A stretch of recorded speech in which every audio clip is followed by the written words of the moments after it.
Alright,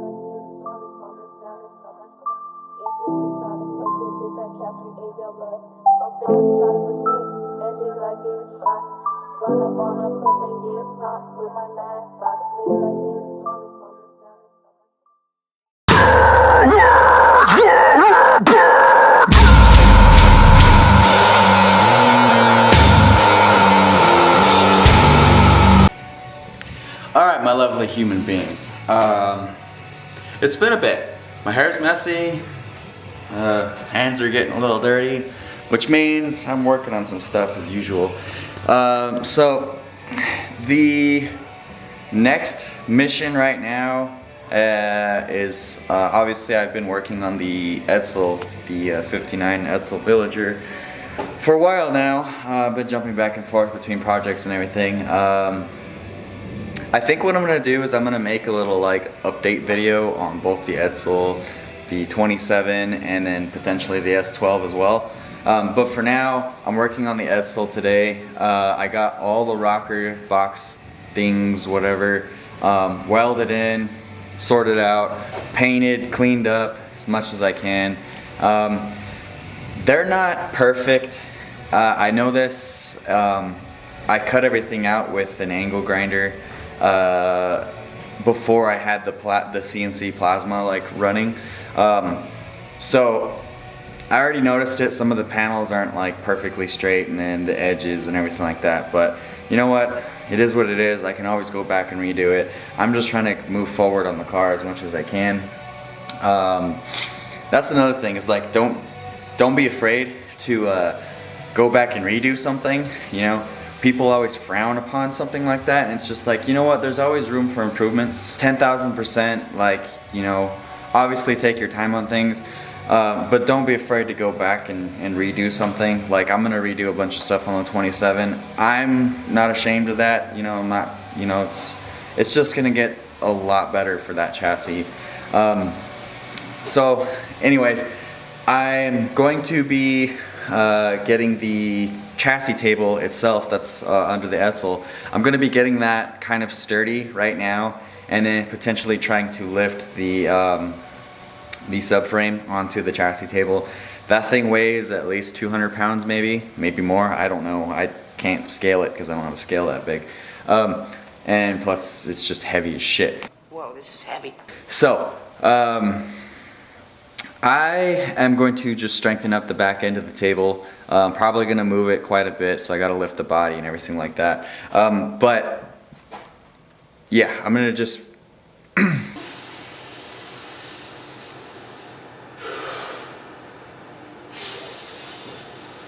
do my best to attempt to lift this thing up like, I don't know, 1.5 feet, 2 feet in the air, and hopefully get it set up, get everything kind of jigged up or whatever. This way I can lift the body up just a little bit as to where, you know, ride height should be. And then I can start making my jig, and then I can jig up the subframe and, you know, get it to a solid point where it's not going to move. Potentially throw some wheels and tires into there. I really don't think I'm going to be able to, just because there's nothing left of the body. So as soon as I cut the radius in the wheel wells, as soon as I cut all that sheet metal out, the back end has so much overhang it's going to flex a bunch. So I don't think I'm going to be able to put wheels on it, and if I do, it's going to be freaking like really skinny wheels, which I have some, just don't know if it's gonna work. So anyways, I'll show you guys like what I'm talking about, and then we'll kind of get to trying to get this thing on the table. Yeah, enough rambling, enough talking. I'm gonna get to showing you guys this real quick, and then we'll get to the action. Yeah,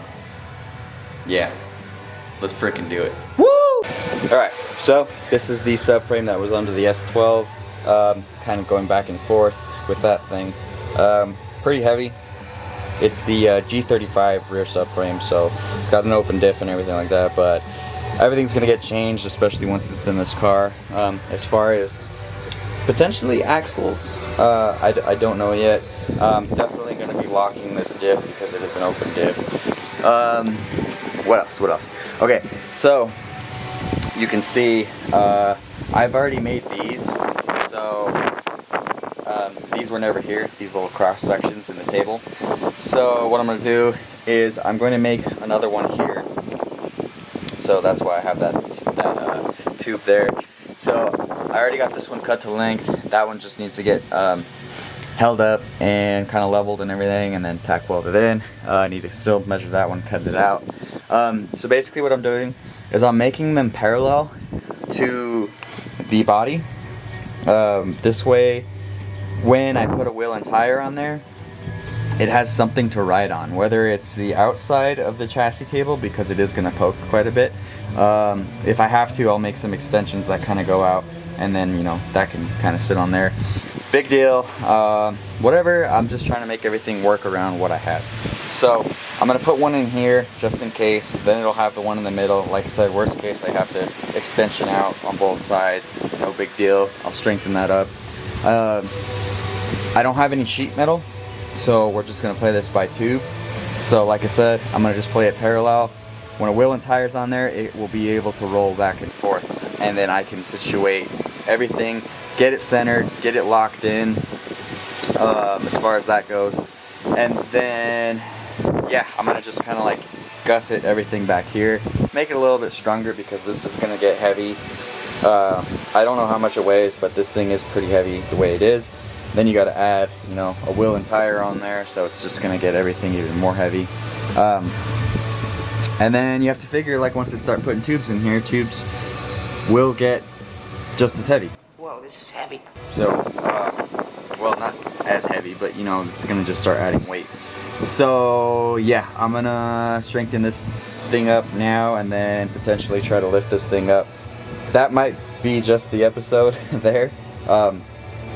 Me struggling to get this thing up this high, but it'll be fun entertainment, I guess. So yeah, let's get to it. My head hits the roof. My head touches the roof. There's a hole in the roof. Look at that. I didn't even know that was there. Oh well. Anyways, let's do some things.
Alright, I got a lot of beads down on the like braces, supports.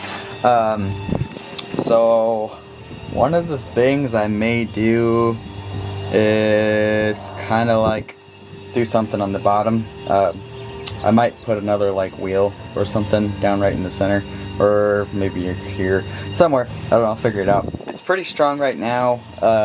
I mean, it should be perfectly fine. I just added in a couple like diagonal supports and then did the parallel supports for the wheels.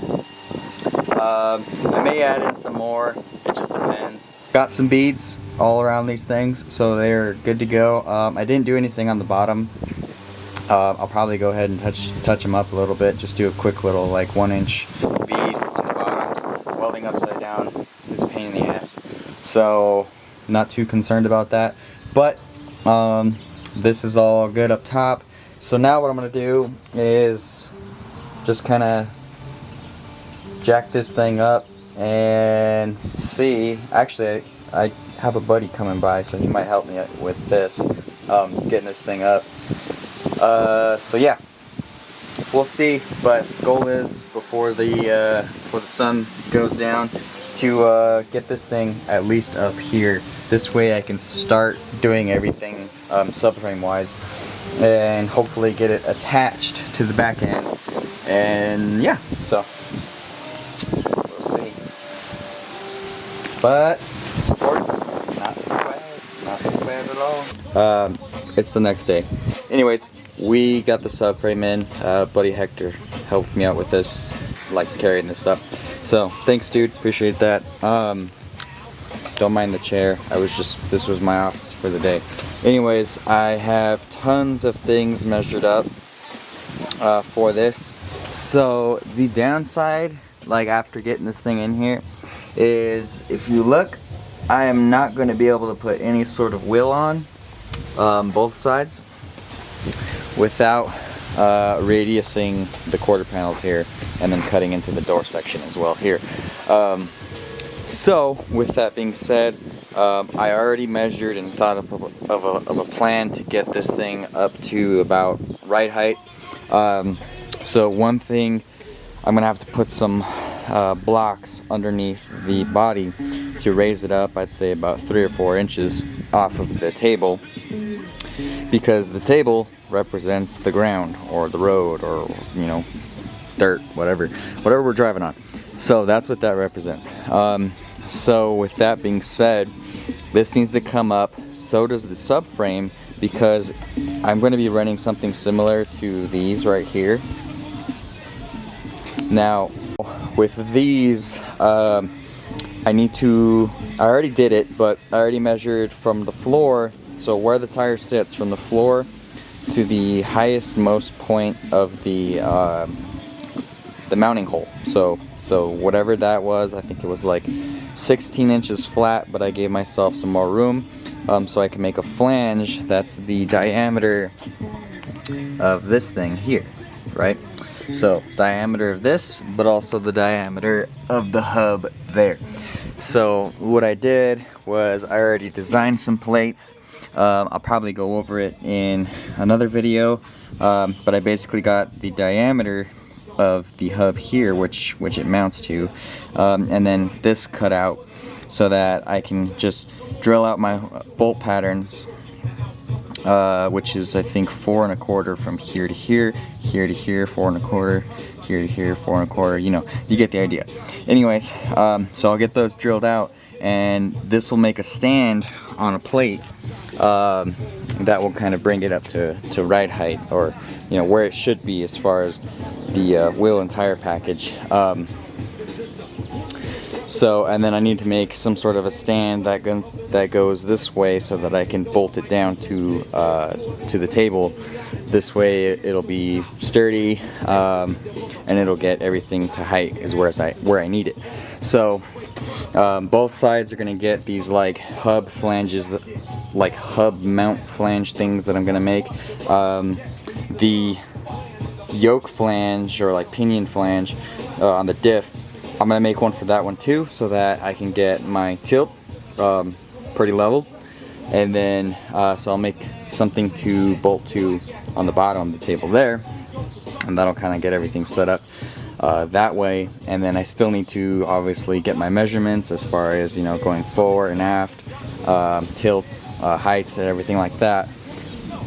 But for now, this gives me a good idea of where I need to go from here. Could have fit the wheel and tire. This would have made everything a little bit easier, but I can't fit anything in here at all, just because it's so close on both sides. The other option would be to, obviously I'm going to have to do it anyway, radius the quarter panels for the wheels and tires to fit, because I'm gonna wide body this thing anyways. So, you know, big whoop. Not gonna need any of this anymore. The downside to that is now there's a bunch of tension back here. So there's a ton of overhang back here. Downside to that being, if I take a lot out here, right, there is a potential for the point from where the cut ends about here, like the radius or whatever, that all this, because the clamshell is pretty heavy the way it is. You know, I just realized I forgot my mic to put on my camera. Anyways, whatever. Hopefully you can hear me. But anyways, so a lot of this is heavy back here, especially the clamshell. This not so much, especially since it doesn't have the glass anymore. But definitely the tailgate. So the tailgate is not gutted whatsoever. It still has all the mechanisms in it. Those hinges, like all this is very heavy. Whoa, this is heavy. So it has the potential of flexing everything back here, which is a downside. And then of course these are stamped together and spot welded together, inners and outers. So it's like the second I take those away, there's that potential of it falling apart. Maybe, maybe not. There is a lot of support up into this roof section in between, which I can see they thought about, like, okay, obviously there was a full frame and everything here, but when they were assembling the body in the factory, they put this like really long piece that goes from edge to edge, which could in turn strengthen that up quite a bit. And then obviously these pillars are very thick. There's an inner and an outer, obviously. So all this is very thick. So there's a potential that this could not flex at all. I could just take the chance and just do it, which, you know, for the sake of science, maybe I will. But the downside is if obviously if I cut these things away and then it starts flexing, I don't know how much stress is going to be put on the roof, the pillars, and this whole back end of the body. I don't know. I don't have any pole jacks. Maybe I should go buy some. But if I can buy some decent size, you know, jack stands or pole jacks or something, maybe I can stick them, level out this piece here and stick them under the body and then do that, and that would in turn support it. I don't have any like round stock or square stock or anything to support everything like inside here. So like one thing we'd be able to do is just weld bars from here to here, here to the roof, here to the, you know, whatever, the pillars up there, all that, and then that would kind of brace everything up. I don't have any of that, so, and of course material is expensive. So I'm just gonna make do with what I can. I am going to cut out some pieces to raise up the body some to where I need it, or at least where I think it's gonna be. And then what else? Then I can either decide if I'm going to do the flange idea for the rear end, or if I'm going to just say screw it and cut all this out. The downside to this, when I see it, so let me actually get this wheel and tire up here so you guys can see. Actually, I'll probably do it on that side, so you get a better representation of what needs to happen here. So yeah, let's go over there. So obviously it's not going to poke out this high, the car's not going to be this low. This is just to give me the idea of where I need to have everything going. So one downside to this is obviously the body's going to get raised up. So this top part, this is the highest point right here, or this as well. So these are going to be, I don't know, I want to say maybe about yay tall. So the body will come up quite a bit.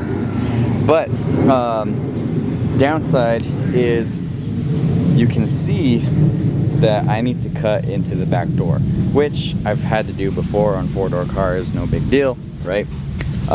So this is going to come in quite a bit. Now we'll come back over here.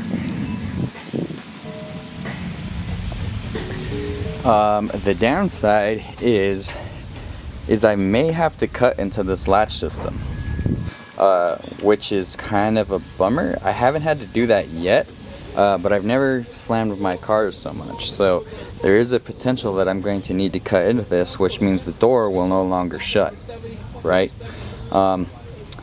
There's a workaround to that. I can obviously make some other kind of deal, maybe over here or something. But as far as that goes, I may need to cut into this. For sure I'm cutting into the doors at least, you know, quite a bit. This is all gonna get probably cut as well, depending on how far suspension travels, you know. So a lot of things to consider here as far as that. But it's gonna take some time to actually get everything aligned and everything like that. So no big deal. It's what happens when you do custom stuff. But you can see kind of like where I'm going with this. A lot of stuff's gonna get cut. A lot of stuff's gonna get modified as much as I can. That's the downside, but it is what it is. These are the exact, almost the exact wheel and tire package I'm going to be running on this thing. So I think it looks pretty good. It's definitely not a bad look. I mean, if you can visualize that back in there. But yeah, that's basically what I wanted to touch on. These are going to get seriously cut. Tons of people will be mad. I love these fins, and unfortunately I'm gonna have to cut into them, but that's just the name of the game, especially when you're doing something like this. I didn't want to tuck the wheels in, and besides, with this rear end, I can't even, there's no tucking. If I have a super positive offset, it's gonna hit the control arms on the subframe anyways, so that is not an option. Plus we're going crazy with this thing anyways, so who gives two shits? Sure, it'll be sad to kind of cut into a decently rare body, but again, I've chopped that thing up a bunch, and you know, that's an actual real steel car, so you know, big deal. Everything's fixable. I'll keep the piece just in case for some reason I want to put it back in. Highly doubt it, but I'll keep the piece just as like, hey, this is what it used to look like. So yeah, these are gonna get cut out quite a bit, but it is what it is. So that's going to kind of like wrap everything up for now on this one. Probably just another quick little episode, little put together, just to give you guys like an update on everything. Tons of progress. Rockers are welded, painted. Got all this in. Like I said, I'm gonna just figure out if I'm gonna do the flange idea or if I'm going to actually support the body in the back, radius the fender, the quarters, and then just go from there. But for now, yeah, I think that's gonna be it. I'll do another video kind of showing the process of what I'm gonna do next. But yeah, that'd be about it for now. So anyways, thanks dudes. I appreciate you guys coming along, watching. Tons of progress going to be made on this thing pretty soon. Just gotta figure out the game plan and then go for it. But alright dudes, bye!